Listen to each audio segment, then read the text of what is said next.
Nagmamahal ang presyo ng mga airline ticket sa darating na April 1 to 15 mga kapuso. Ang dahilan nito ang pagtaas ng fuel surcharge. Pero ano nga ba ang fuel surcharge?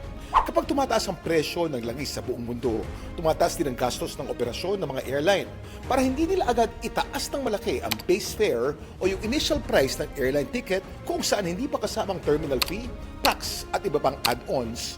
Naglalagay sila ng fuel surcharge.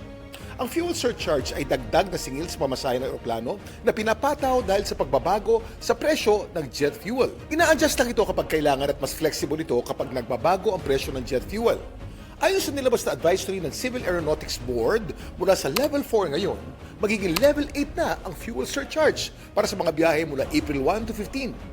Katumbas ito ng dagdag na 253 hanggang 787 pesos sa domestic flights at 835 hanggang 6,208 pesos na dagdag sa international flights. Lahat depende sa distansya ng biyahe. Pansamantalang pinaiksi naman ng CAB ang panahon ng pagre-review ng mga fuel surcharge. Mula isang buwan, 15 days na lang. Ito'y para mas mabilis na ma-adjust ang pamasahe kapag nagbago ang presyo ng jet fuel.